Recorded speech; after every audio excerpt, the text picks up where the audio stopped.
Welcome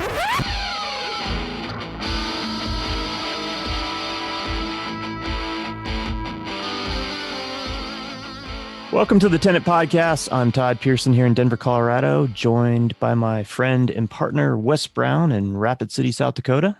Hey, Todd. It's good to see you. I blew in today from the north of Spearfish. Man, it's windy here. Anyway, go ahead. It's windy here too in Colorado. Smoky and windy. We have a great episode for you this week. This week we have Cynthia Ramu.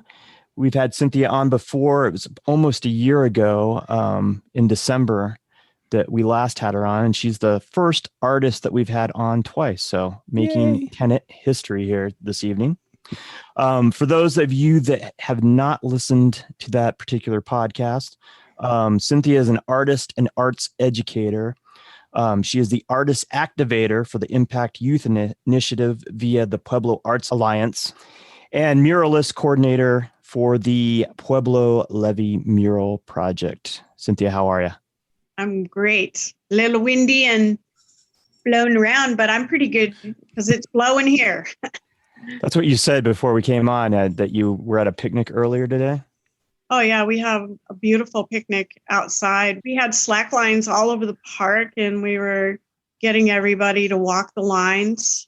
And a lot more people than I knew would even try it. So everybody had your ski poles to balance you. And we had a wonderful musician playing reggae and all kinds of music for us. We had great food. This is our 7th year. So it was awesome. Gorgeous. And I'm waiting for the wind because I'm knowing it's coming. All of a sudden, everybody's plate blew in their face. Oh my God. I know. So, but yeah, it was fantastic. It happens every year. We always have the right moment for the right picnic. And then after that, it's all downhill towards winter. So we're ready to go. So winter's coming. Yeah. It is. I know. I'm looking forward to knitting. But it's been pretty warm there, right? As of late? Oh my God. We were on the levee and it was 92 degrees. 4 days last week. I was dripping wet. It was so hot, and it's the extreme. It's chilly in the morning and at night, which I love. And then by 10 o'clock, it's like roasting. It's like you're on a barbecue grill.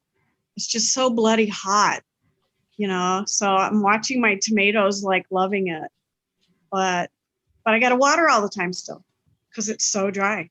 It is so dry, and we've got fires going on, and oh my gosh, it's 2020, ladies and gents. So since we talked to you, had we had a crystal ball, we would have known what kind of a shit show 2020 potentially. Like a roller coaster and hanging upside down. Right. But there's been good things that have happened despite all the craziness. Yes. So since we saw you, the pandemic started, and that really hurt galleries and art events and that sort of thing. But I know that Pueblo is very much a thriving art community, or has a thriving art community.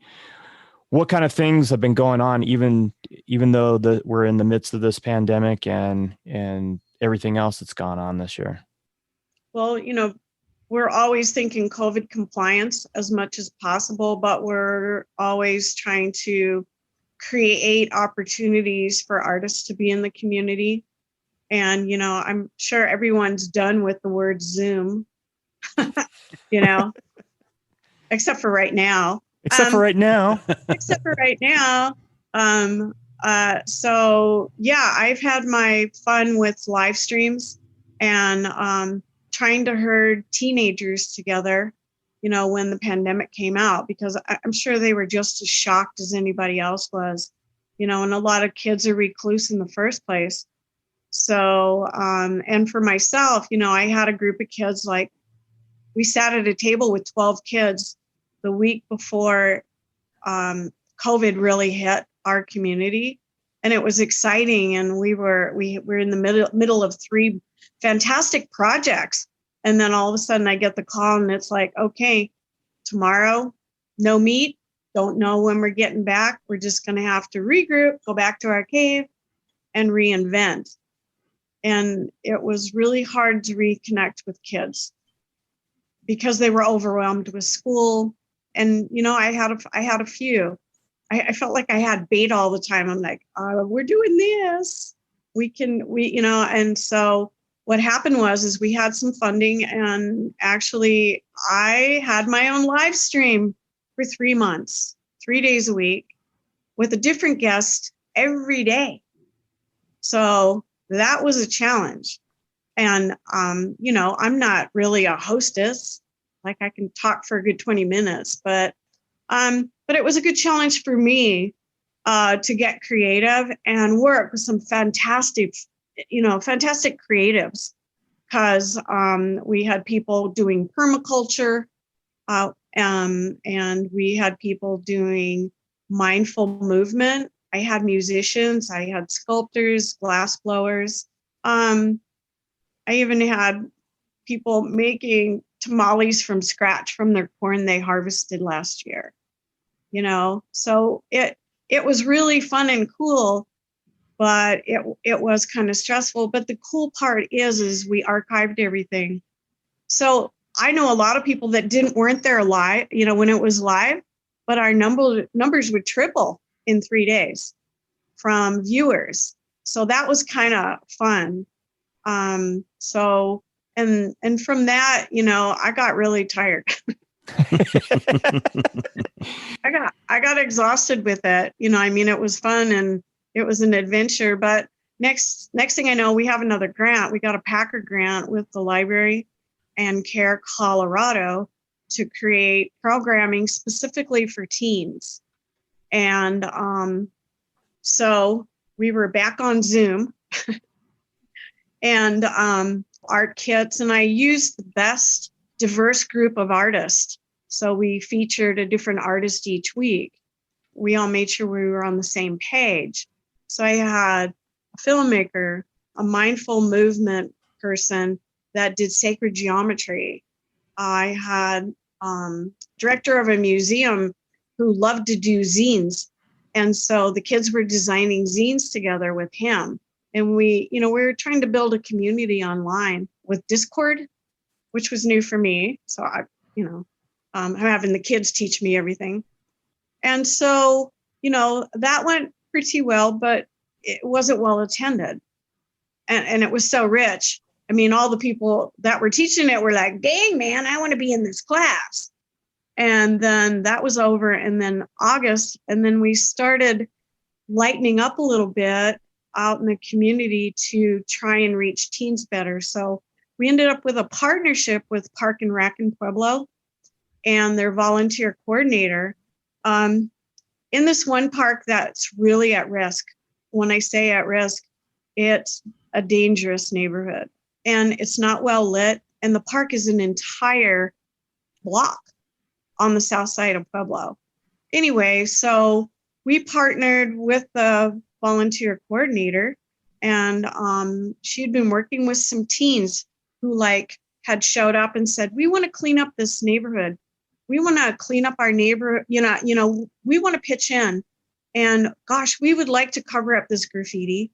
We would like to do more artwork. And then the neighbors started pitching in, and a lot of the artists they got only wanted to help if they could do their own work because there was no money. So when they came to us, we did have some money left over from a grant because we weren't meeting up with our teens. So we took I think we had a National Endowment grant. And so I went in as the coordinator to try and find other people to coordinate it, which was really a challenge. We hired 2 or 3 other artists and we just kicked it out of the ballpark. We're going to do this in 2.5 weeks. So we actually projected it. I reconnected with a lot of my students that were in high school that came back, that were in the neighborhood, and a few of the teens in that neighborhood. We had the neighbors come out, seniors come out. I heard so many stories, and we were just painting it like crazy. We got all the paint from the paint recycled here, which was started by the levee in the beginning, because we were the first paint recyclers. We really, really, really pushed to help the neighborhood, like get a neighborhood watch, try and create lighting, create resources for them at the same time. And then I had a few musicians that helped us paint. And so what was really cool is there's like an awning over this building that we did, because it's it goes all the way around the building. And the acoustics are really cool. So I got like a local flute player that plays Native American flute. He came out and serenaded us for a whole day while we're painting, you know, and all the little kids in the neighborhood would ride their scooters through, or they'd be hanging around. So, you know, it kind of was healing. And then there was a neighbor who came out whose son had just passed away. And he came to me and, you know, he was thanking us for doing this. And he told me a story that his son had seen us projecting. His son was 52 years old. And that he just would come back to his dad's house and say, God, I can't wait to see this done, you know. And he told his dad that it was really strange when he was over there that a dragonfly kept coming at his face. And he, you know, he'd swat it away like a mosquito. And his mother's like, no, wait a minute. That means that it's trying to give you a message. The guy's like, oh, well, that's kind of cool. Anyway, he passed away our second week of painting. He just, you know, I won't explain why, but it was all of a sudden. So when the man came over to see me to tell me the story, they had just finished having a celebration of his life. And so he said to me, could you incorporate something to remember my son so I can look over here? And I'm like, you talked to the right person, because my totem is the dragonfly. So I did a dragonfly on there, like impromptu, put his initials on it, on the wings as part of the pattern. And, you know, there was another man that was the first person to build a house on that block back in the 60s. And his wife had just had a heart attack. And so he's the caretaker. And I'm like, well, what's her favorite flowers? So he said carnations. So we put a field of carnations all along the front of it. So as we're getting it done, it was left in our ballpark to make a celebration. So we hit the mayor, city council, we got the PR, we got the TV, and we did a ribbon cutting. And it was a big deal. We had over 100 people there. It's when we had that cold front where did it snow? Yeah, it snowed. And we're freezing our booties off. You know, it was so many people came out constantly dropping water off for us while we were painting. So many people came to this park just to thank us for pitching in and helping. And then 2 weeks later, we had a concert in front of the murals in the park. And it was freezing cold that night too.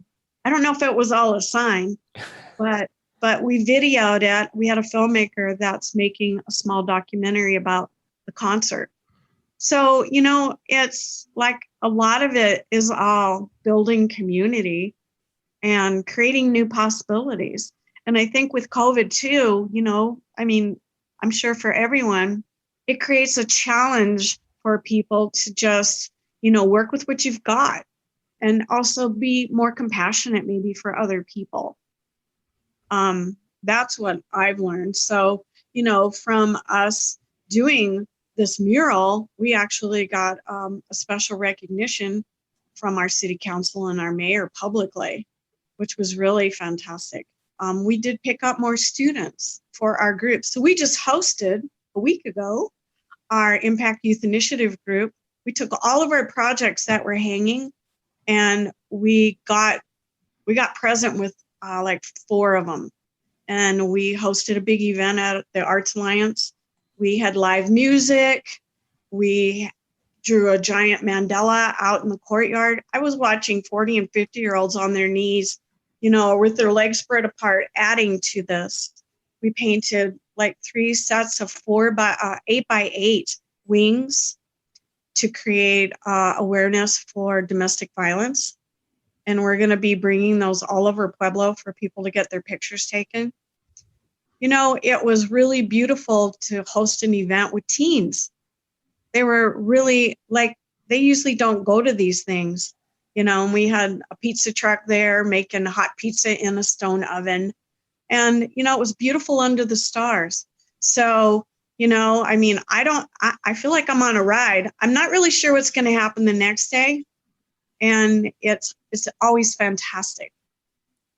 The neat thing, the thing I like hearing about this is, you know, we're in the middle of some craziness when it comes nationally, but when you know, to hear stories like this, where communities come together to do something good and that they're actually showing up and youth are getting involved, that adds a lot of hope, because we're so surrounded with the negativity of everything. So I appreciate that, the story there, because I think it's important for people to hear that there are wonderful things going on community wise in different communities. So thanks. Yeah. Well, there is one more section that is really awesome.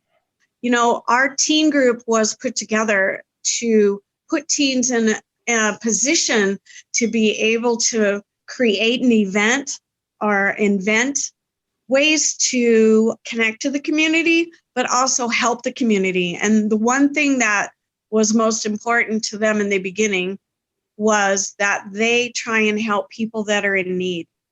We created these boxes that are called belly boxes, and they're like a pantry box.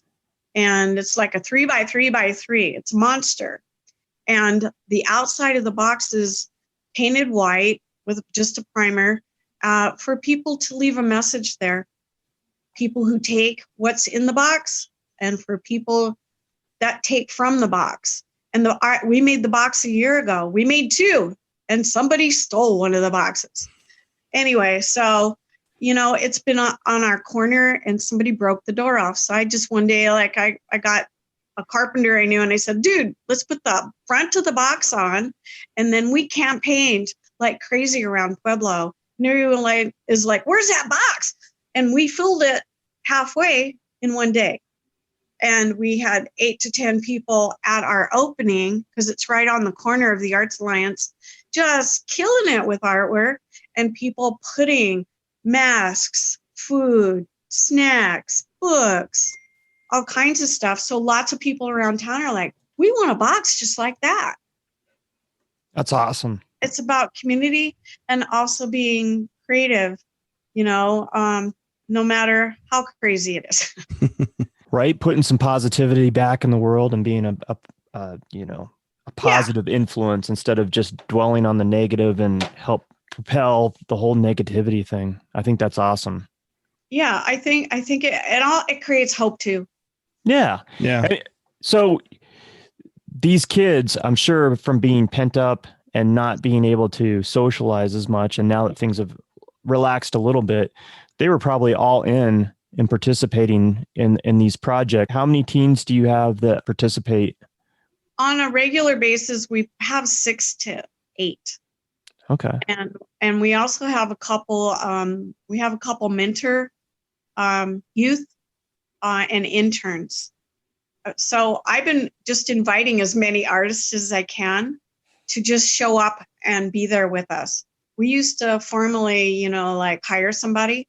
And I actually have been trying to encourage my new partner, who is the director. And we've been killing it with ideas and really like working with our program to make it more impromptu. Like we just keep inviting kids to come, and we feed them and we invite them to help us paint. And we could have 3 or 4 artists just pop up. So the kids could get to know artists, and artists get to know the kids. And so we can build a relationship instead of bringing an artist in cold turkey. It's kind of like, hey, I've known you for a little while. I'd like to see more of your work. Or, hey, or they're talking while we're painting about brainstorming ideas. Yeah, so we're building from the ground up again, but to me, it's more organic. Mm-hmm. And the kids really get to know all the processes of how we're doing things. We actually have another project where the Alliance adopted like a city center, downtown Pueblo, that has been pretty much abandoned. And we painted it a year ago with a couple of my kids, but the paint didn't work. So we have an issue. So we're going back in there and we're going to repaint it, but we're going to repaint it with the five to seven skin tone colors that Crayola has that are world cultural colors. And I've got an aerial view of this city park. It's this very small park where we just have a line drawing, and we're going to offer it up for them all to play with the colors. How would you add them to the basic design that was there? And then we'll vote on it. And then we're going to go power wash it. You have to acid treat it. And the kids are going to learn this whole process. And then we're going to invite people and merchants downtown to help us paint it. And then we're having a big celebration, and we're trying to make it a safe place because it's dark at night. It's a beautiful location, but it's really, really been abandoned.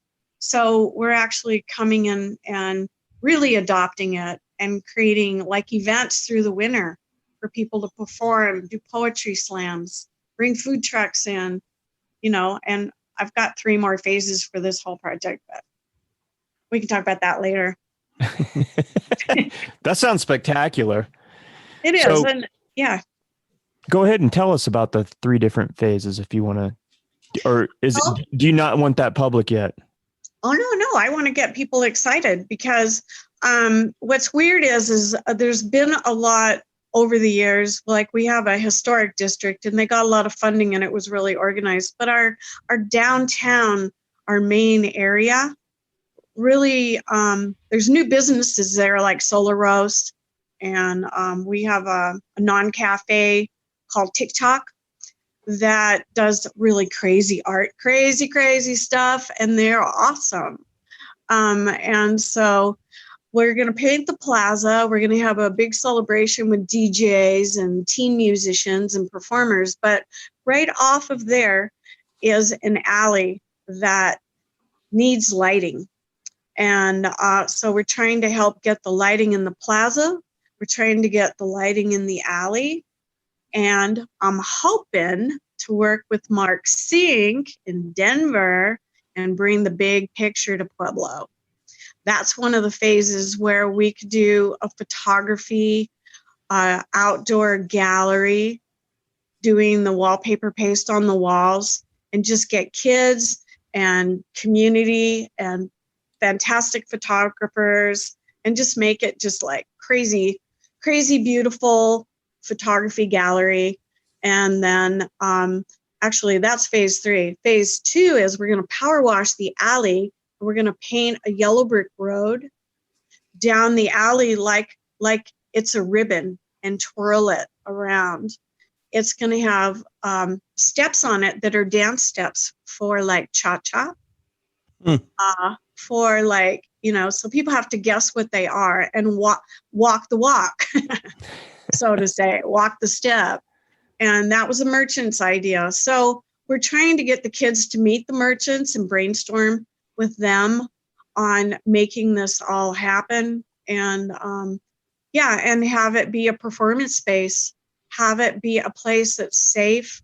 And we're working on maybe identifying all the safe locations where teens can hang out in Pueblo, and even designing like a logo that'll go in the windows of the businesses that if a teen is out, that they can go into that business and have a safe place or a safe harbor wherever, and get that to be a trend. And the kids will design the maps, and the kids will help campaign for a pathway through the city that are safe locations. So we've already worked with the health department like a year and a half ago, where our kids gave feedback on places they won't go and places that they do go, or places they'd like to go, but they're not welcome.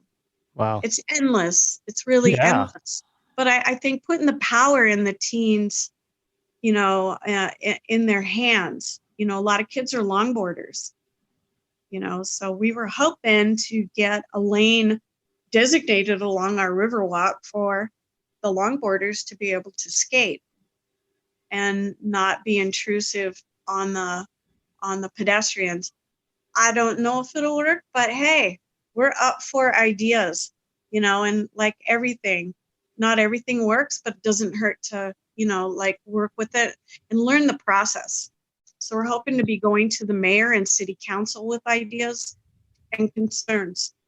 I was going to say, I bet Pueblo City Council has got to be jazzed about all these things that Pueblo Arts Alliance have helped facilitated and want to facilitate.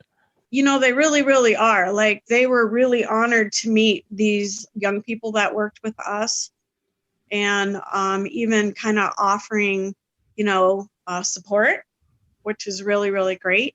There are some grants that come up. I know Michael Bloomberg had one about a year ago in the city. Like, I'm looking at it, and it's where you're painting the streets with murals. But Bloomberg was, offering a hefty, grant. So the city put it off because they're doing some renovations. So I'm hoping that in 2021, that might be a great way to go. That sounds amazing. Is it the same kids over and over again, or is there a broad, I guess, group of kids that get involved in these? Well, the average youth that we get is usually, I would say 75% of the time, they're in alternative schools. They're online schools. Some are at risk because we have quite a few alternative schools downtown, online schools too. They're becoming our kind of go-to. Yeah, I would say the ones that return are probably like five to six, but we keep encouraging everyone to bring a friend. Yeah. And so, last week we had 4 new kids. Wow. That we had never met before. I'd have to say I'm learning more. I was a middle school teacher, but I'm learning more about high school. They're indecisive. They're and the majority are girls, even though we do take boys and girls, but sometimes we get only boys because they're boyfriends. But I'm working on that too. So we're really trying to do outreach with schools. I know as an art teacher, if someone asked me, could you give me 5 kids that you think this program would help? I could easily do that. So I know all the high school teachers. So we're trying to work with high school art teachers, drama teachers. It's the kid that's in the corner always drawing, doesn't have friends and doesn't do sports. So this is such a great opportunity, and everything is paid for. Everything is paid for. And then when they get old enough, we're able to hire some of them as interns or mentors. And last year, our core group were all mostly seniors. So they graduated out. We're working on lowering the age for kids. Like, they could be 8th grade, they could be 7th graders, and let them, be a part of something that inspires them, makes them feel safe and creative, and that they are important, which is what all teenagers need. Yeah, they want to feel like they belong somewhere and are part of something. It's great because I feel like a lot of kids that are going to alternative schools, they don't fit into this regular, box, and they need to be active. They tend to be active kids, I think, and they want to do stuff with their hands and their minds. And this sounds like a perfect fit for that type of student. Yeah, it really, our first group, we brought in a sculptor that is dynamite that worked for Vestas. He actually fell in love with our group and our idea because it's what he wished he had as a kid himself. Yeah. And so he taught them how to weld. He worked with us on the whole process of, we wanted to make a recycle bin. And so, we brainstormed ideas, and we ended up making this bottle that is 8 feet long, 6 feet tall. That is a recycle bin in front of El Pueblo Museum. And the kids all helped on the fabrication. And one of the kids actually ran the budget and worked closely with him on what type of metal and all of that. So that's what we want to give them, real hands-on opportunities to learn how to manage stuff and see when there's going to be a wall or a challenge. I think empowering kids at younger ages, when they're in high school, it helps them problem solve, and it helps them when they get out into the real world. They're a lot more confident and they're ready because they're not as afraid of the unknown. Yeah, because they've had this hands-on experience, with real life skills, and you're like, wow, I can do that, Whereas this kid that didn't get to experience that might be, like you said, a little more apprehensive or fearful of the whole process. So I think that's phenomenal. Yeah. No, I feel very blessed that I get to be part of a program, and the program changes based on the need. We can be adaptable. And Katie Magby, my new I just say she's my partner because we're doing this together like crazy, but she's the director. So actually I don't have as much responsibility because I was that person and me all of this time. So I'd be talking to myself in the mirror all the time. It's like, what do we do now? It's like, I need 3 partners, please. Line them up. And so, so bringing in more interns. So we've got some kids working on grants. Oh, wow. The interns, and then sharing where they're at. And they're like 18 and 20. Nice.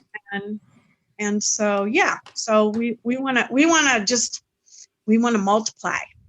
Yeah. Yeah. So for people that don't live in Pueblo, and maybe do live in Pueblo, what all does the Pueblo Arts Alliance, what all does it facilitate beyond just like the Impact Youth Program?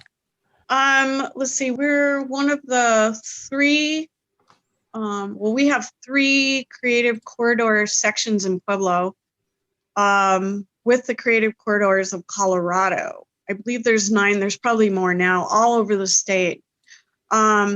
It's supporting performing artists. It's a vehicle for different types of grant money. We have a historic building that the Alliance purchased a few years ago for affordable studio space. So we've got, some are recording studios, professional puppeteers, a variety of different style of artists, ceramicists. This building used to be Fred's Wallpaper in Pueblo. And what was it? It just ended up being a building that was kind of abandoned, full of squatters. But what was crazy is it had all the wallpaper in there still, and it had a lot of the supplies, So it's a very interesting building to go through. And then his wife was a costumer. So she had Betty's costumes. So we have another annex outside. That's a couple more studios. So I think we house about 22, 23 different artists. Wow. In there. So we have glass artists. Let's see. We just started having a spinning class. We had a yoga studio. And, so it's very, very diverse. Very diverse. We actually have quite a bit of gallery space that we rotate in and out. They just did a show called The Fight, invited a lot of 2-dimensional, 3-dimensional artists to show work about the times of what's going on right now with the protests and just what's happening in the world. And that was really, really well attended with music, poets, storytellers. And so we kind of are like a chameleon. We just kind of invent it and make it different. We're able to be flexible with a lot of that. But it's really trying to support artists making a living, and also making sure that they're making a fair wage, and supporting them with businesses in town, creating more opportunities. So it's growing all the time. And in return, all these people are giving back, it sounds like, in some way, shape, or form to the community. So they really are. I mean, like, there's a filmmaker I work with called Jolly Mule. This guy's work is so high end. It's cinematic. You know what I mean? You know, it's tight. It's the resolution. He just came back from Thailand not long ago, you know, like with his partner. And they shot a bunch of footage of musicians and artists and tasting food all over Thailand. He's still editing it still. But he shows up for the artist and for the musicians in town and makes videos for them and works with them really closely. He's working with me because he's helping me document the levee. Yeah, let's talk about that. 2020, yeah. So, yeah, everyone's pretty much pitching in for each other all the time. You know, so every chance I get, if I can figure out a way to pay an artist or a musician, I'm going to do it, or get someone else to do it. You know, so everyone's kind of got each other's back. And we have little art hubs around town that are dynamite, that are amazing. The Blowback Gallery in the Grove, and they're trying to make that another creative corridor. We have a meat packing plant that just is the water tower place. It's crazy what they're doing over there. So, you know, this is going to be a master hub. People are going to want to stop in Pueblo. And they should, because that's why I moved here 30 years ago. It's awesome. It's the center of the universe. I love Pueblo, and this is why I love talking with you, because I just know there's so many amazing things going on in that community, and a lot of people don't know about it. And you're the catalyst, you know, you and a bunch of other people that are making that community such a thriving community and arts epicenter, just like you were saying. So that's awesome. Thank you for doing that. Yeah. You make me want to move to Pueblo. Yeah. Well, everyone's trying to buy our houses like crazy. Really? Are you starting to see that now? Yeah, but, you know, they make it look like Mary and John would like to buy your house. And I'm like, yeah, well, Mary and John is some big company that's just trying to steal all of our cute little houses. So, but no, I mean, I'm lucky. I live in a very special neighborhood. That's all filmmakers, artists, sculptors, you know, creatives of all different levels. Like, I can ride my bike anywhere. I can walk anywhere. It's great. And a great library. You know, the libraries here are insane. And it is a really nice library. Yeah. So it's an award-winning library. It is an award-winning library. And actually, they're exploring, what's it called, where they go out and they ask different organizations about feedback, how to improve the library. I actually was on Zoom with a facilitator and the director of the United Way, and then a director of another major organization. So, you know, they're always wanting to move and build and, you know, like find out how they can be better. So let's talk about the thing I really want to get to. I mean, I wanted to hear about all that, but there's some exciting things going on with the Levee Mural Project, the Pueblo Levee Mural Project. Let's talk about that. And before we get into the meat and potatoes of what's going on now, for those people that had not heard your previous interview, can you kind of give us a quick synopsis of what the history of the levee is and what that's all about? The levee wall, it runs about 2.8 miles along the Arkansas River throughout Pueblo. In the 1920s, that levee was not here. And that whole area is a major floodplain. And we would have flash floods pretty darn fast. They would have downpours that would just, you know, the ground couldn't take it. Anyway, so in 1920, they actually had the flash flood, lost all of the livestock in town, just washed out the majority of the city. And it was because of the floodplain. And so they as quickly as they could, they tried to start building a levee with 1920 style concrete. And they built a wall that went through Pueblo that was about 60, 65 feet tall, 45-degree angle, as fast as they could do it. And I think it took a couple of years. Over the past, the wall just recently is 100 years old.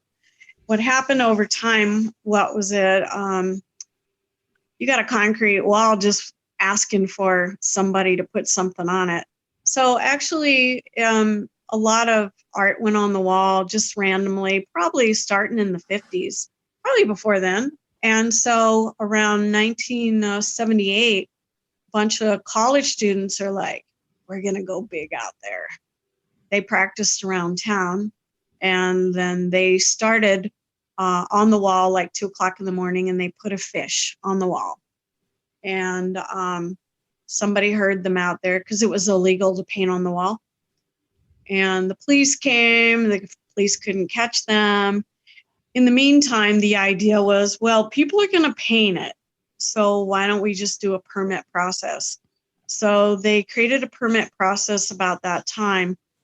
Not everyone knew how to work on the wall. Anyway, a local artist that was a contractor started delivering paint during Cinco de Mayo every year. And people would just paint on it wherever they liked, whatever they wanted. And Dave Roberts was the coordinator at that point. He got a permit from the city, so everybody go through him. I myself I knew these guys and for a couple of years, and I'm trying to come here myself. I'm a Denver artist. And so about 1988, I finally got to come and paint on the wall. So anyway, make a long story short, I'm like, you guys are working too small. How about we go big? And they're like, have fun. And I'm like, okay, let's do it. So I wrote a grant for the history of CF&I, 120 feet long. I've only painted one other mural. And all of a sudden, this city just like lit up. And I'm like, let's connect them all. Let's go big, big, big, big, big. And so a few years later, in 94, I submitted it to Guinness. And then in 1995, bam, we broke the world record. The guy that does the Wailing Walls in 92, he got his record, and we broke his record in 3 years by 30,000 feet. We kept the record for 25 years. I just found this out for sure, like not long ago. Over time, people kept painting. We could have broke our record again. But about 2016, there were slabs on the wall that were slipping. And they were working with the Corps of Engineers, and they were working with FEMA.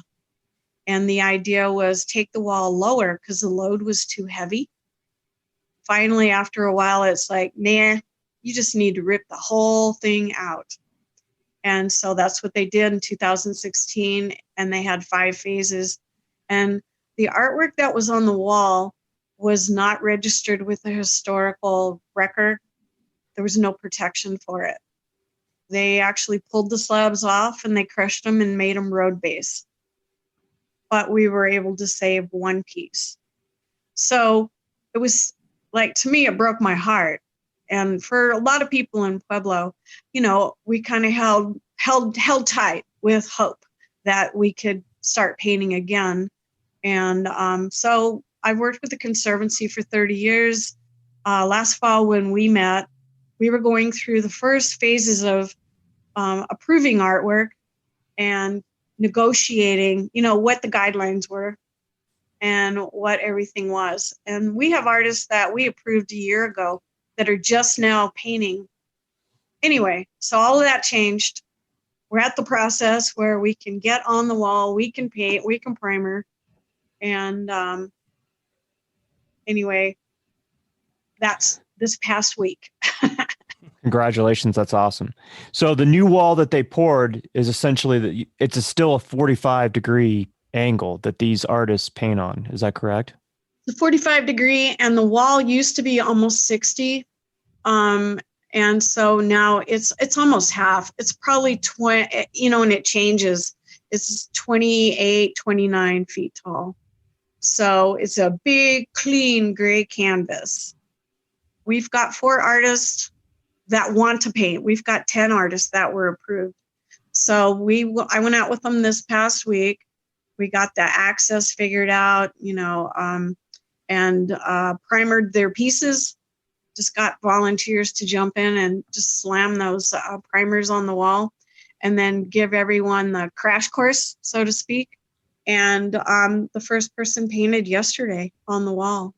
I saw the videos that you were posted. That's awesome. Yeah, it's like, to me, it's like, you got a canvas, you got to get some color on there. Own it right now.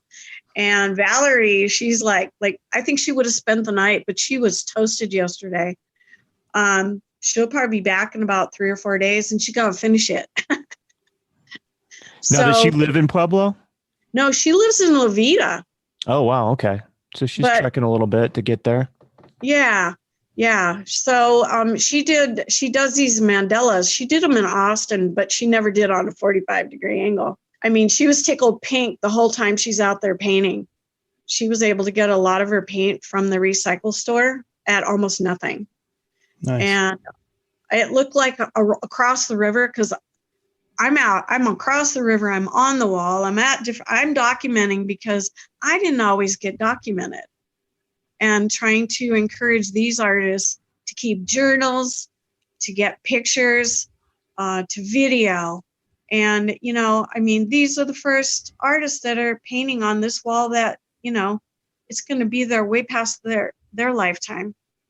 Yeah, it's historical. It is historical. But, and a lot of these artists are not muralists. First of all, they're not muralists.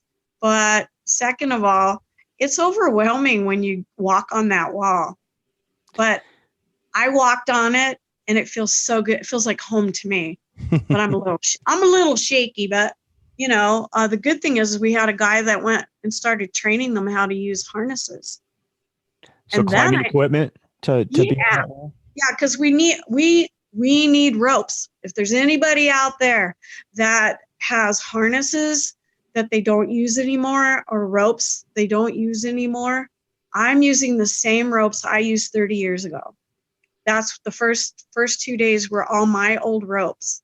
And that was 3 ropes out of 20 ropes, because a lot of people never returned them. But I had a guy on Friday night. He's like, I got about 3 harnesses and I have quite a few ropes. I'll donate them. And I'm like, yahoo! Because it did make it easier for the artist out there. Make it safe, make it easy. And we got another guy who's building wooden shelves that you can tie on a rope and have it next to you. I'll send you a picture where you could put a tray, and you could put a can of paint. You could put anything. You could put your iPhone right there on top of this little 45-degree shelf. So he's fabricating some more of them because he's a cabinet maker. He was doing that just to help the artist, and actually he donated a few ropes to me for us to use, and a harness. That's awesome. It's bringing people together. So. Yeah. So what is this crash course that you're giving these artists? Because you've spent a lot of time on those walls, not only painting, but mentoring other artists, and you have the system down, and you've had some crazy experiences painting on the wall, and it was a learning curve that you've described before to me. What are you trying to convey to these artists that they don't know or have no idea until they get on that wall? It really just, having the ropes, being focused, not having distractions. I mean, most of the people when we got out there, it's like I just took them to the top of a mountain because it's so gorgeous, and all the fly fishermen are right below us. We had an otter the first day just swim right against the wall. And then it looked at us, and then it dove in. It was 5 feet long. It was crazy. Our fish jumping all the time. Being aware of the space, not coming out tired. The great thing is we've got plenty of tie-offs and how to use a rope, because the rope could be your enemy if you're not paying attention. The wet paint can be, a challenge at the same time. So first of all, first thing I said to everybody is you better get a good pair of boots, like hiking boots or shoes with extremely good traction. Because once you get on that 45 degree, even after you primer, if you're not paying attention, you could trip on something. And there was bird poop everywhere. There's bird poop, there was gravel. Learning how to use the rope and just be aware of your space. So I found that myself being out there, like nobody trained me. They just threw a rope and said, here's some enamel paint. We'll see you later. And then I painted my fingers together. I fell in the river my first time, face forward, because I was warned. There's a water line at the bottom. And like right now, the water is extremely low. So there's a 3 to 4 foot tall water line where there is no traction whatsoever. The first day someone dropped a can of paint, half of a can of paint. And our filmmaker, he's like, I'll go get it. So he runs down the wall and kind of partly strips down. And when he got to that part, it was slick, but he was barefoot. If your shoes are wet, you're going to slip and fall right on your face. We use rollers in the beginning, 12-inch rollers, 6-inch rollers. You got to have water to water it down a little bit. We had to water our primer down so the concrete could drink it up. Mm. I recommend to all the artists that they create a line drawing on a grid, because the panels that are already cut into the wall, they're 12 feet wide, which is great. That's going to help a lot. And the tallest you can go is 24 feet as far as a design. So a lot of people have to modify their designs. So we're encouraging people to try and do horizontal, 36 feet.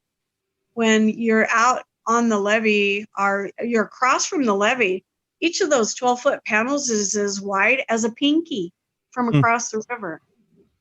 Technically, getting people to work bigger and simpler. So something very detailed is going to be hard to read.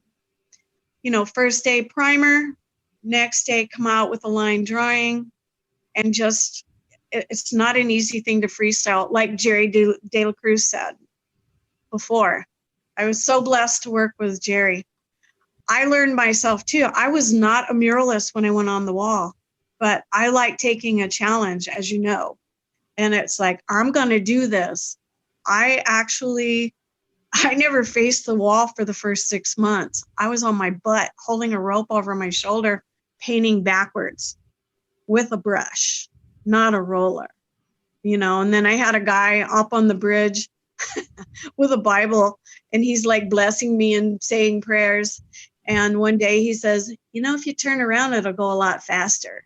And I'm like, oh, well, I'm afraid. I turned around and it was like, bam, I could work 5 times faster. So, it's empowering people too, but getting out of the way of them learning, because I feel like a mama bear out there, and it's like, I don't need to be doing that. They just need to learn the hard way. Somebody dropped their phone in the river. Already? Oh, yeah. And I won't say her name. And she's climbing. We have these wires that they put up like a fence that's so tight, the tension, I can't get through it, So she was climbing over, and I was watching her phone slowly slipping out of her pocket. And I'm like, you shouldn't. And I saw it go boink. And it went right down into the river on a line. So we knew right where it went. And it was like, okay, everyone breathe. Take your time. I'm going to get a rope and a bucket, And she's like, well, I got 30 minutes. And I'm like, it's cool, man. We're going to do this. Put your shoes in the bucket and just go in. She goes down and she dives in. She dove in. And it was only 4 or 5 feet. And then all of a sudden I see this hand come out of the water with a pink phone in it. She's like, I got it. So she got initiated. And the first night we were out there with a guy that was with us too, I said, watch out for the paint. He's so excited. And all of a sudden, bam, he slammed against the wall. So it's those things that you just have to kind of learn. I learned the hard way many times, and I had to even invent my calculation on paint. Like a primer going on that wall or a paint raw, you're lucky if you can cover 200 square feet with 1 gallon of paint.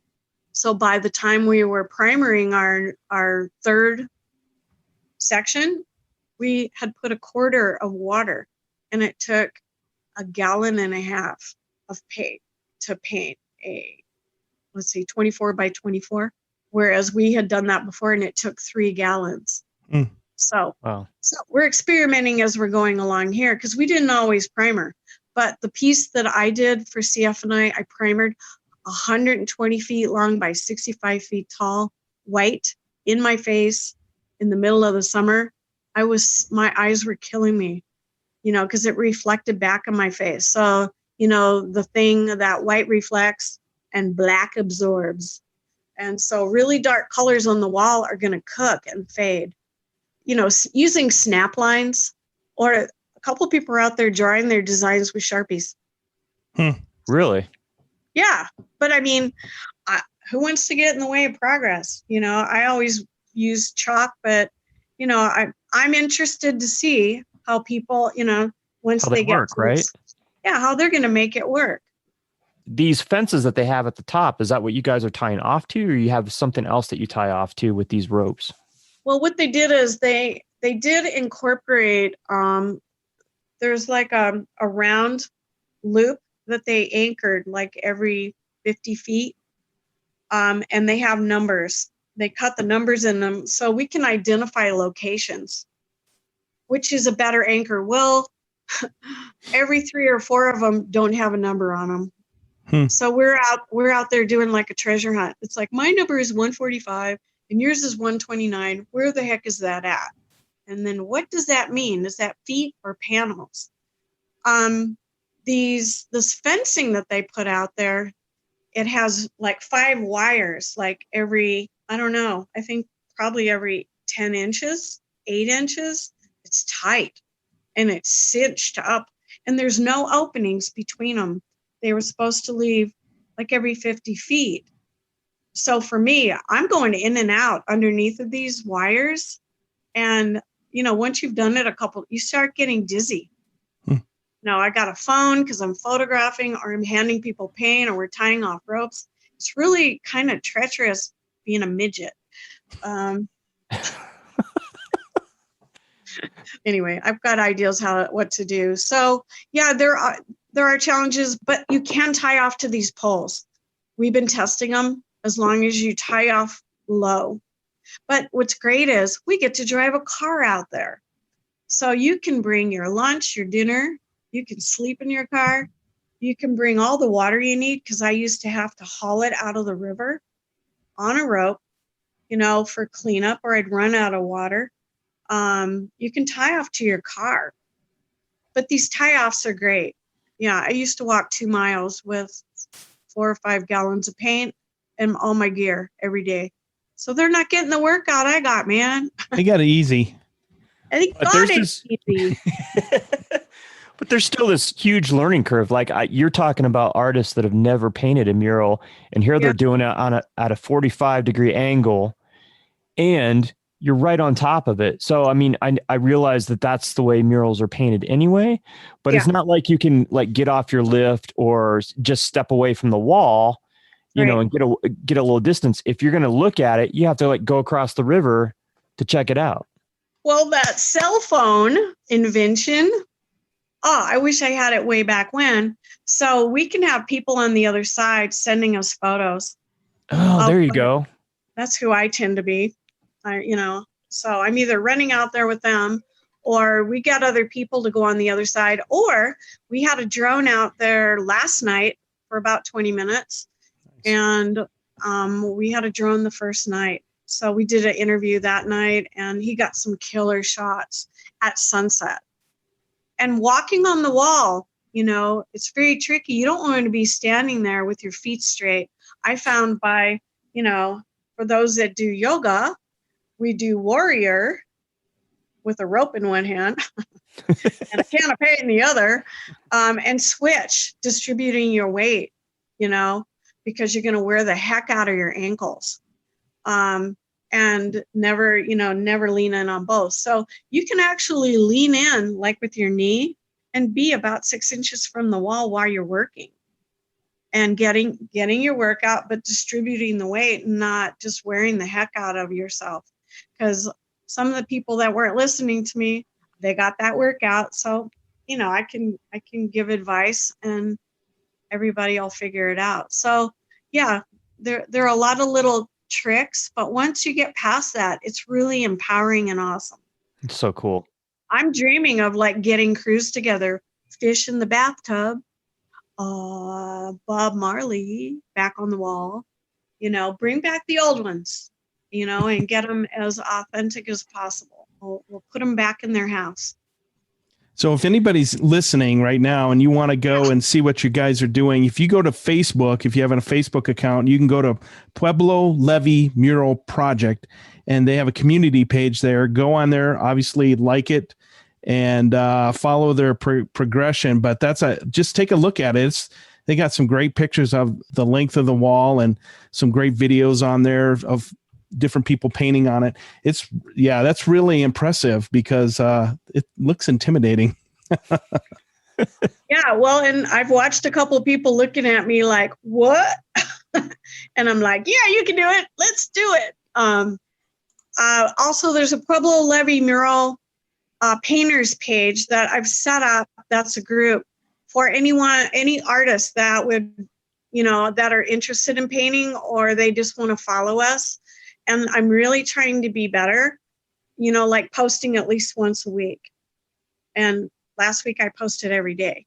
So, we want to get a network connected to people. I've got people that are all over the world that are on that page. I think that we can really rock this wall. Looking for resources. My goal is to find funding for artists, finding sponsors, creating events, partnering with other muralists around the state and around the country, and looking at different models that we can, come more up to date as far as making more murals happen faster. We don't want to do this in 20 years. I don't want to do it in 5 years. I want to do it in 2 years. So you have 10 artists that have been approved. There's a process that you have to go through. Mm-hmm. The first batch took a while because obviously it's new, and I assume the pandemic was throwing a monkey wrench into things. Is that true? Or I noticed that there were more artists doing designs, but I do know there's a bunch of them sitting on the top of the hill going, we're going to watch you guys for a while and see what happens. But I could tell you that every day, the past 5 days, I've got at least 5 or 6 new people following the Levee painters and sending and sharing. The video I put out this morning of Valerie, it just went crazy, like 2,000 views. So people are passing it around. I don't think COVID got in the way. Okay. I think people were designing and thinking about ideas. So actually, my friends were telling me I need to make a button or wear a shirt that says, talk to me about painting on the levee, or you can do this too. So because I know lots of tattoo artists, I know a lot of designers. I mean, there are a lot of people with a lot of ideas in their heads. Photorealism on that wall is insane. So I've got people talking about, doing tile mosaics. Wow, that'd be cool. Performance art on the wall, so yeah. So what is the process for if somebody is interested in participating in this? How do they go about doing it? Because obviously you just can't show up and paint. No, we used to do that. I'd meet them and we'd go, that's cool. We can put it right over there and let's make it 5 times bigger. Now, what they'll do is they have to go and go over the guidelines. The guidelines are at pueblolevee.org. And you'll see a call for artists. You'll see some of the older murals that I did I was surprised the Conservancy used those, but that's cool too. I'm honored. Read the guidelines. The guidelines are pretty specific, but kind of open to interpretation. The application, you can fill it out in 5 minutes. The application, you can just submit it. And I try and give feedback to artists. If I see something that might be an issue, or the average person was not reading the guidelines and submitting a 5x10. And I'm like, no, you want to go at least a 24x24. Well, I had somebody send me a scribble. That was, I don't know how we could consider that, but I had a few that had a rough drawing because they were so excited, and get them to actually submit a final piece. The great thing is the call for artists is open all the time until that wall is full or something changes that I don't know about.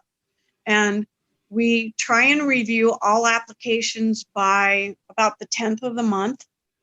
And then we send them on to the Conservancy District. And that's the 3rd week of the month. And if they get approved, we can notify them by the 4th week of the month. They could be painting by the beginning of the next month.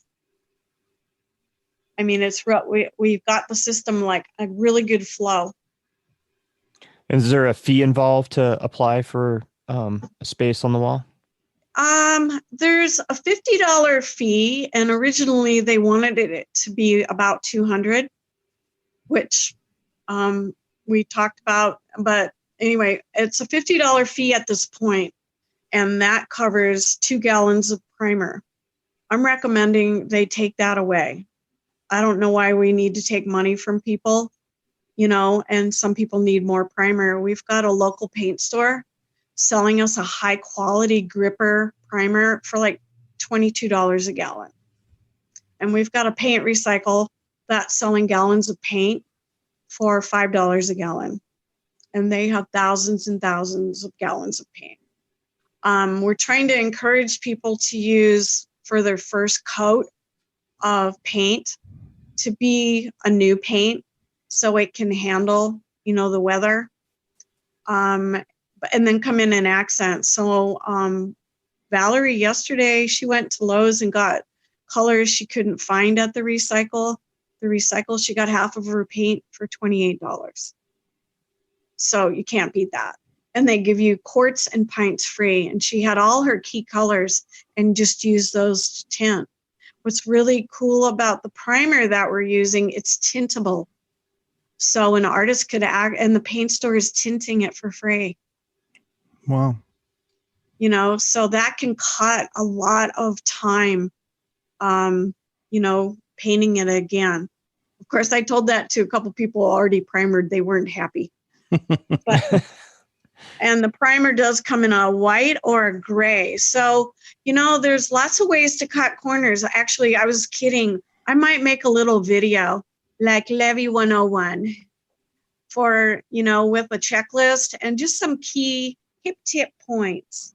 We did take all the artists out there 2 weeks ago and took them so they could walk around the wall and really understand the scale. So we're hoping just to do that once a month or randomly when it's needed.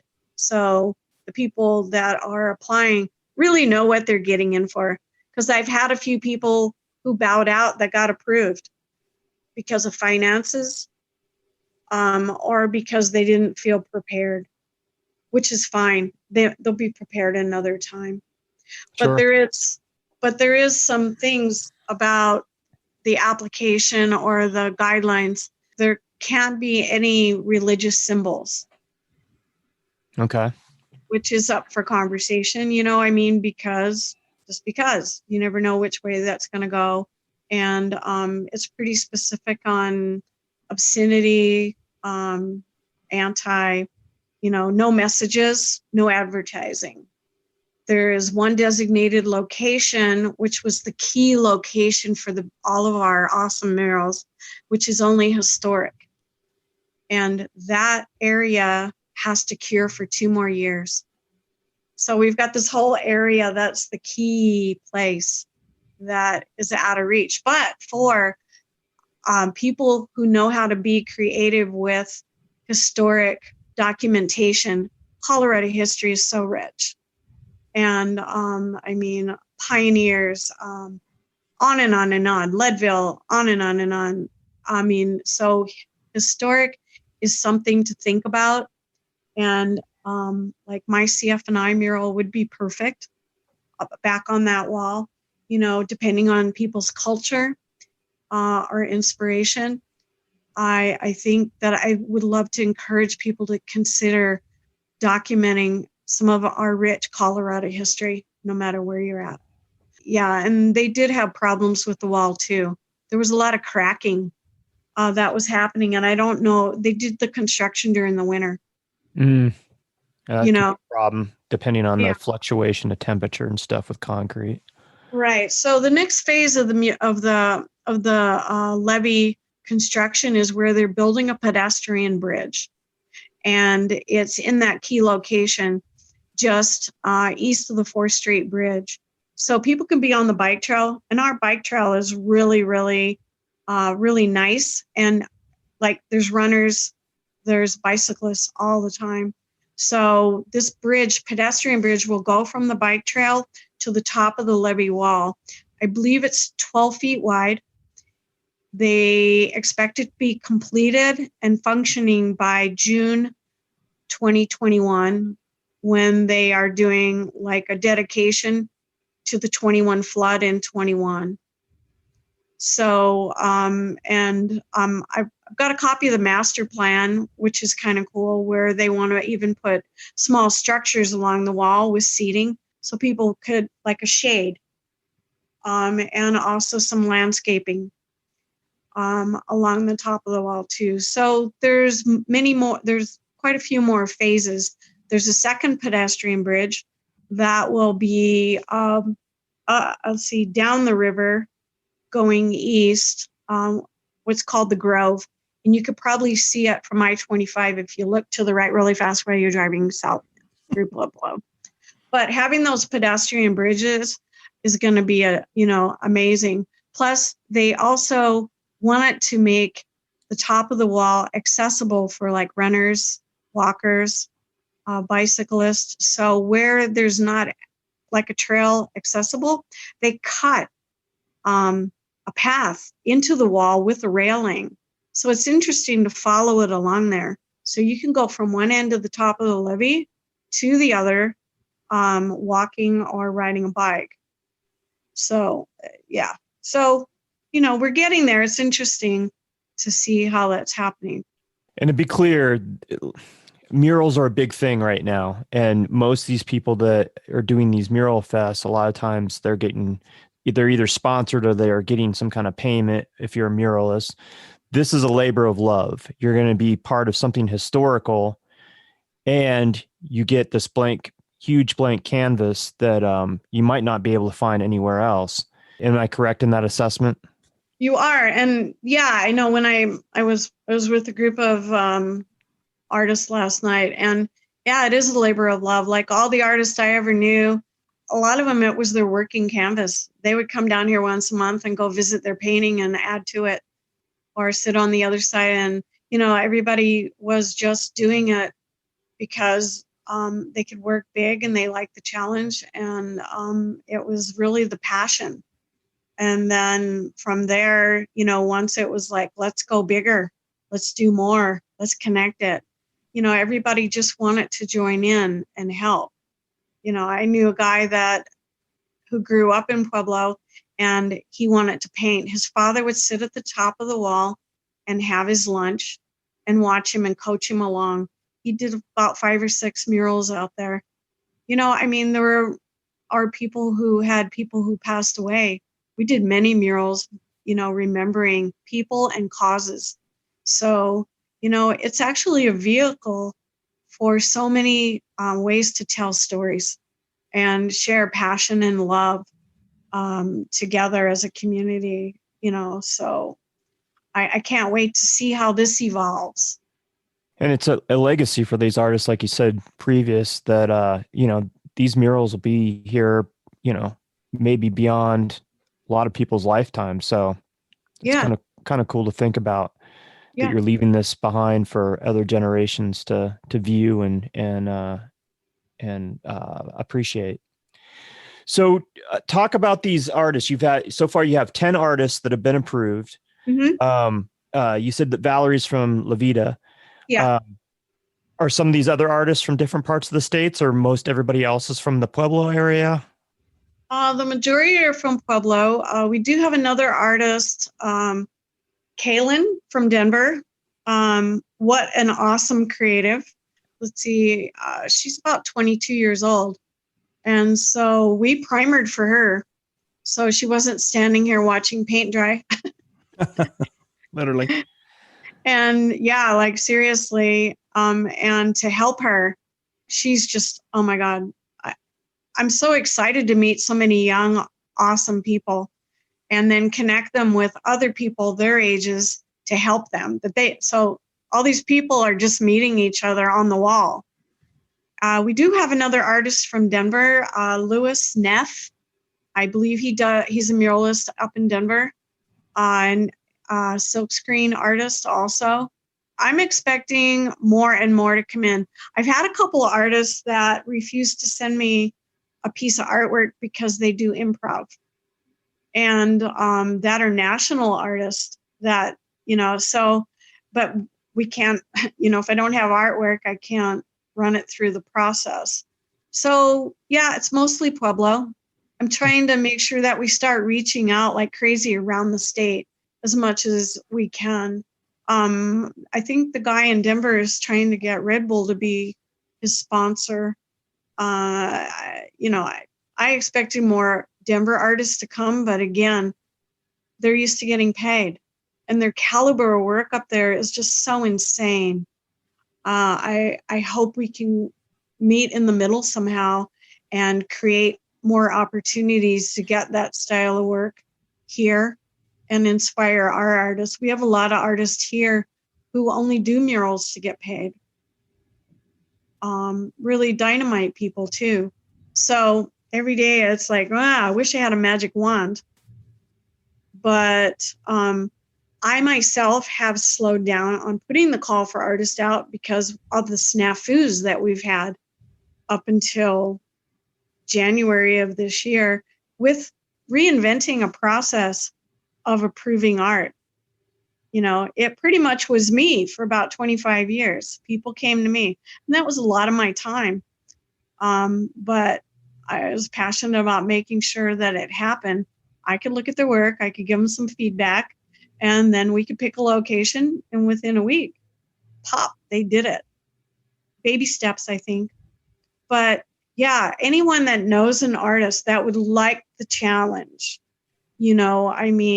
it's an opportunity to create a visual feast for your audience and explore the wall.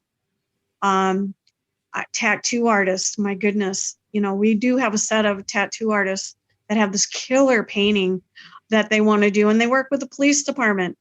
With the fire department, and it's almost looks like an animation, and it's the firemen throwing their hoses in the water.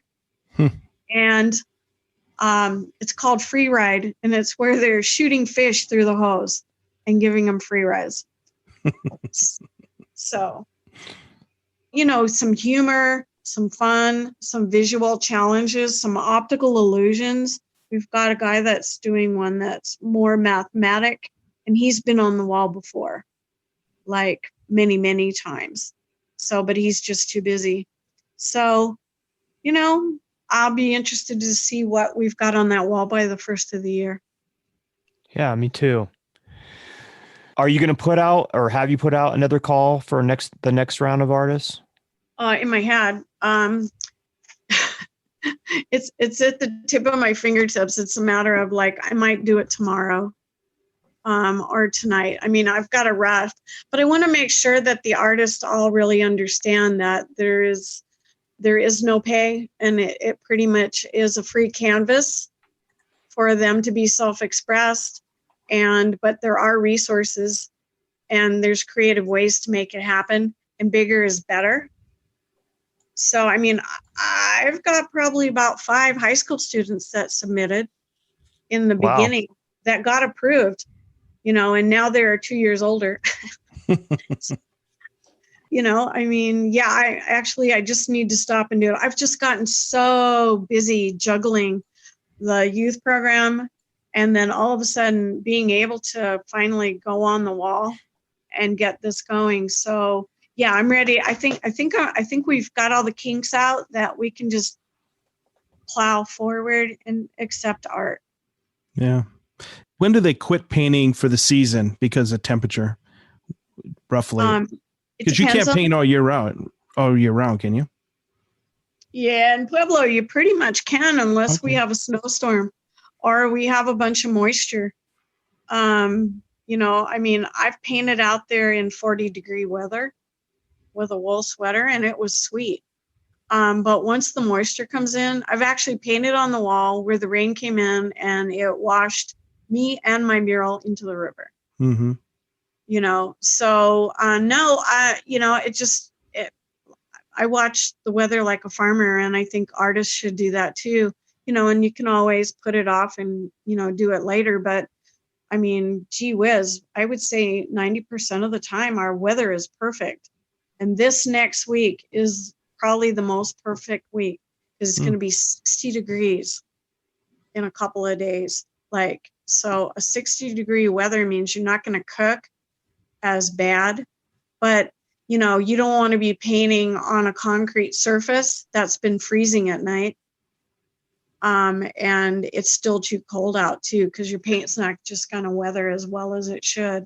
But there's one more perspective that's really cool as far as artists. I have a lot of senior artists I know here that are national artists that would love to have their pieces on the wall, but they're not going to go on the wall.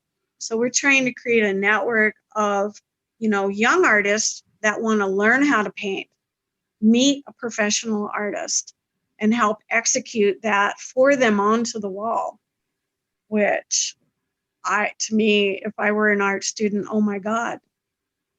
So, I mean, we'd like to put a Jerry De La Cruz on that wall. Or I don't know if you know who Floyd Tungsten is. I know I've shared Floyd's work, and he did the Bob Marley on the wall with his high school students back in the 80s. And I mean, I touched it up with a group of people off and on, and it was just magnificent. And so I'd say art teachers out there in college and high school, this is a great opportunity to teach kids about murals. I taught the history of mural painting to my kids, from Michelangelo to Diego Rivera to Banksy to, on and on and on, so that they could understand the idea of social art and public art and how important it is, and it can be edgy. And so if you can follow the guidelines, but still kind of get creative, this could be a great opportunity. There is part of the wall that has grass below it, like a long section of it where you work from the bottom up, which is a lot friendlier in the beginning, and the wall's just as tall. So for people that might be a little bit scared to start, it's a perfect location. I've got all kinds of groups that would like to take young kids out there. So because of the guidelines, the liability with the Conservancy District, that's their biggest fear, is that someone's going to get hurt. Sure. Or not be watched. So like anyone that's under 18 has to be with a guardian. So that's a lot of supervising. Right. I don't want to be the gatekeeper. So coordinating, learning the safety, and doing some cool stuff with families and communities. So those are a few other options where more people can actually be touching the wall. It's a pretty big span where the grass is right below it. So, but the construction on the wall for that new bridge, that pedestrian bridge, starts November 1st. All the construction is during the winter from November to April 1st. And the floodgates are kind of closed a little bit, because we have a lot of farms here. So that water from the dam, the water would be really low during the winter time. But right about late April, May, water's rushing through here if we had a good snowfall for the winter. So, but it's a beautiful place to be. It's easy access. I'm hoping there's people out there with ideas, and you can bring questions to me. I like questions and ideas and ways to get resourceful in your community. Any thoughts about putting your CF&I mural back on that wall? Yeah, I would love to put it back on the wall. Actually, when I first designed it, I only painted half of it because I had done so much research. I don't know. I should have been a historian of some sort because I just love digging in history and, digging up photographs. And my goodness, there were so many dynamite photographs. So yeah, I would love to do the CF&I mural back on that wall because I actually had a point where I wrote a grant with the Colorado Council and I ran out of money. And I was like sleeping at a friend's house here in town. And I bartended down in Gardner with a steel worker. And he's like, well, how's it going? And I'm like, I don't have any money. And he's like, okay, you meet me at the Union Hall. We'll pass the hat around. So I walk into this room. It's all men, obviously.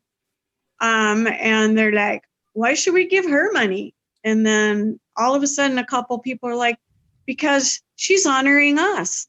Because I was painting their union logo from 1890 on the wall just to support the steelworkers and honor the steelworkers. And when I had my reception, I saw these women, these older women coming down arm in arm, and they were women steelworkers. I didn't know that, and they actually had a school on the property of the mill where the bell would ring at 3. And that was the title of my, the whistle at 3. Half those children worked in the mill at night because they were carrying water in and they were carrying things around where the men couldn't go. And it was so dangerous.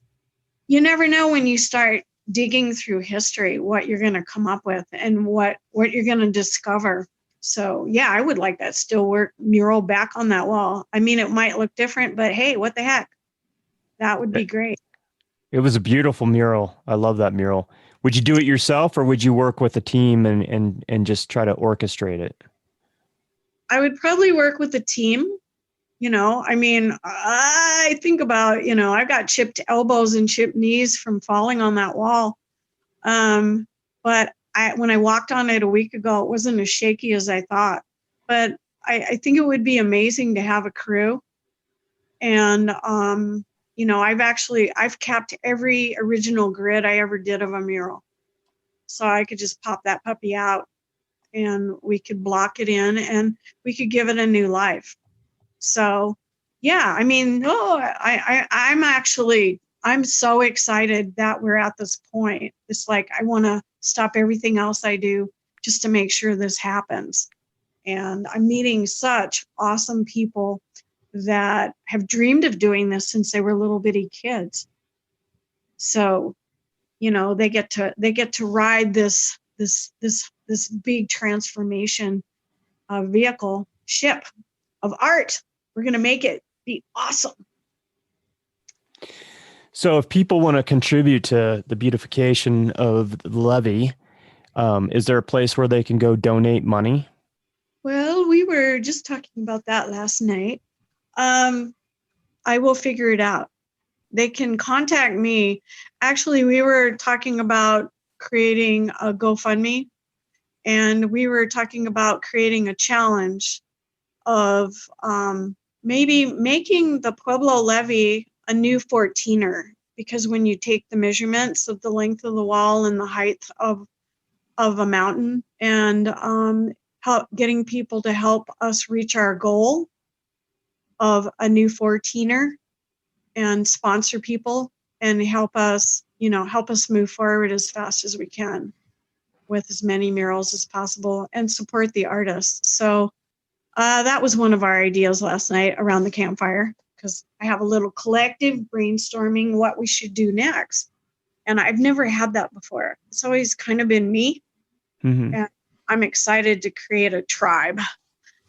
And so, I'm hoping in the next 2 weeks that we will come up with a variety of ways where people can sponsor people or sponsor or support the project as an entity, because we want to make it grow as fast as we can, but be self-sufficient, but have some monetary support. So we need some philanthropists. I've always thought I'll go to Subaru. Subaru is my car because we can drive it on the top of the wall now with Pikes Peak behind it.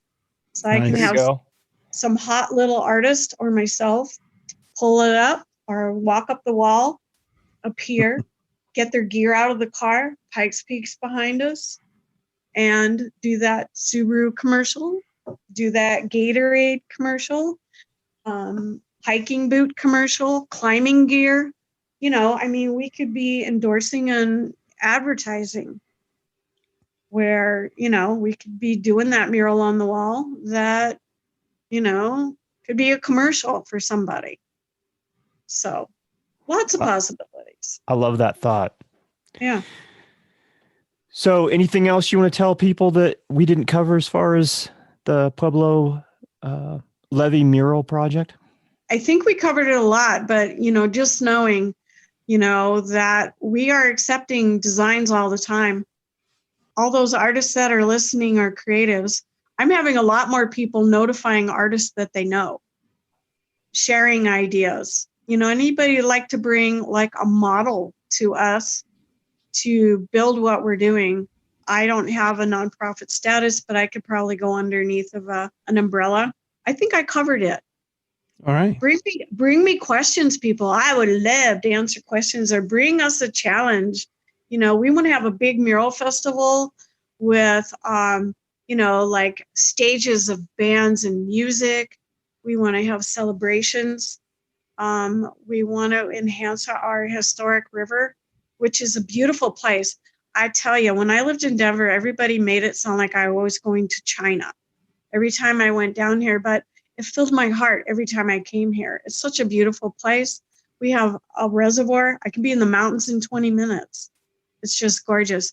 But we don't want our town to blow up either. So just come be careful what you say. I know.